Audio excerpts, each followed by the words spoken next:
안녕하세요.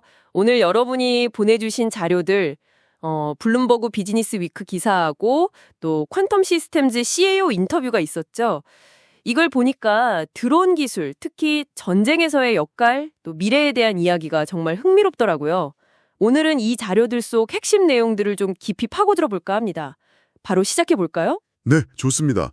오늘 자료들이 보여주는 건 기술이 전쟁의 판도 자체를 어떻게 바꾸고 있는지, 또 그 중심에선 드론의 현재와 미래, 뭐 그런 거겠죠. 특히 우크라이나 전쟁을 보면 드론의 역할이 정말 중요하게 부각됐잖아요. 맞아요. 자료에도 영국 왕립합동군사연구소, 그 RUSI 데이터가 나오는데, 이거 놀랍더라고요. 우크라이나 전쟁에서 파괴된 러시아 장비의 60에서 70%가 드론 때문이라니. 네, 60, 70%. 이게 그냥 뭐 새로운 무기 하나 추가된 수준이 아니라 전쟁 양상 자체를 완전히 뒤흔드는 거 아니겠어요? 비싼 기존 무기들이 상대적으로 훨씬 싼 드론에 이렇게 그냥 속수무책이라니 시사하는 바가 큰 것 같아요. 네, 맞습니다. 그 변화의 핵심 중 하나가 바로 이제 퀀텀 시스템즈 같은 기업인데요. 근데 이 회사 주력 드론은 직접 때리는 것보다는 정보, 감시, 정찰, ISR 임무에 좀 더 특화되어 있어요. 아, ISR이요? 전장의 눈과 귀 역할이라는 거죠? 그렇죠.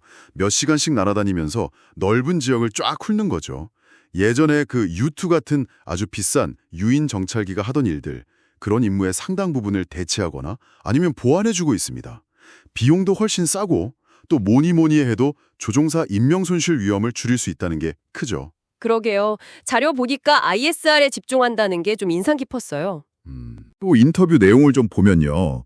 아마 자기들의 기술적 강점이 그 장시간 비행 능력하고 또 고성능 센서, 이걸 통한 정밀 정보 수집에 있다고 판단한 것 같아요. 뭐랄까, 공격용 드론 시장도 물론 크지만 ISR 분야에서 확실하게 기술 우위를 딱 잡는 게 장기적으로 더 유리하다. 이런 전략적 판단 아니었을까 싶습니다. 아하. 실전에서 검증된 ISR 능력 자체가 이제는 뭐 강력한 무기가 된 셈이죠. 그렇군요. 여기서 또 하나 정말 재밌는 개념이 나오던데 그 전쟁의 게이미피케이션 현상이요. 네네, 게이미피케이션. 자료 보면 스마트폰에 들어가는 칩이나 배터리 같은 거 있잖아요.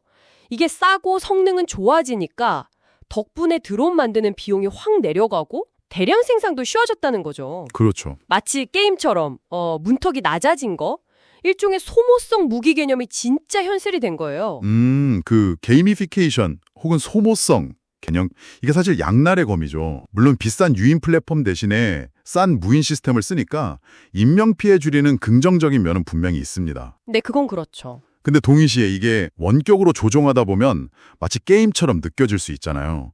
그러다 보면 전쟁에 대한 어떤 심리적 장벽이 낮아지고 생명을 빼앗는 행위에 대한 윤리적 고민이 좀 무뎌질 수 있다. 이런 비판도 만만치 않아요. 하긴 기술의 편리함 뒤에 숨겨진 문제네요. 그런 격변 속에서 퀀텀 시스템즈는 어떻게 그렇게 빨리 기업 가치 1조 3천억 원 이상이라는 유니콘 기업으로 큰 걸까요? 자료를 보면 일단 그 ISR 드론이라는 특정 시장, 니치 마켓을 잘 공략했고요. 무엇보다 우크라이나에서 직접 굴려보면서 성능을 확실히 보여준 게 결정적이었던 것 같아요. 아, 실전 경험? 네, 피터 틸 같은 유명 투자자들이 들어온 것도 그렇고 당분간은 상장 안 하고 큰 정부 계약 따내는 데 집중할 거라고 하더라고요. 그렇군요. 그리고 또 하나 주목할 게 미국 시장 진출인데요. 캘리포니아에 생산시설 짓는다는 게 그냥 단순히 시장 넓히는 걸 넘어서는 의미가 있어 보여요. 어떤 의미죠?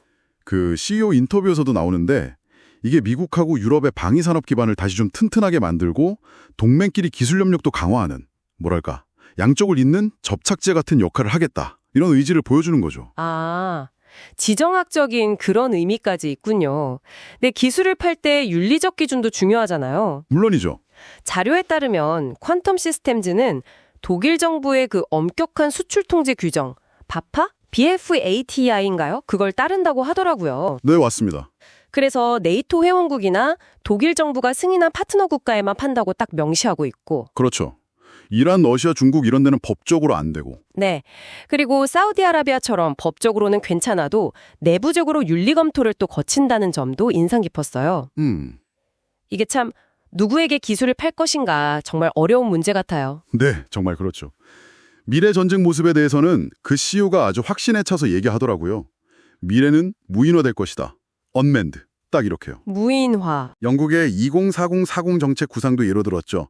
미래 군 자산을 유인 플랫폼 20%, ISR 40%, 그리고 무인 타격 시스템 40% 이렇게 가져간다는 계획인데요. 2040.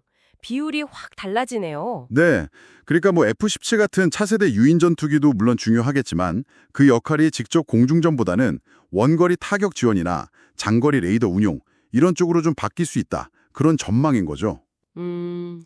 오늘 살펴본 자료들을 쭉 정리해보면 이 드론 기술이라는 게 전쟁 방식뿐만 아니라 관련 산업, 더 나아가서는 국가 간 힘의 균형까지 근본적으로 바꾸고 있다는 거네요. 네, 그렇습니다. 특히 저렴한 비용의 소모성 무기 등장은 기존의 군사력 계산법 자체를 흔드는 거고요. 자, 이 모든 변화 앞에서 여러분은 앞으로 기술 발전이 가져올 전쟁의 윤리적 딜레마에 대해 스스로 어떤 질문을 던져야 한다고 생각하시나요? 한번 깊이 고민해 볼 지점인 것 같습니다.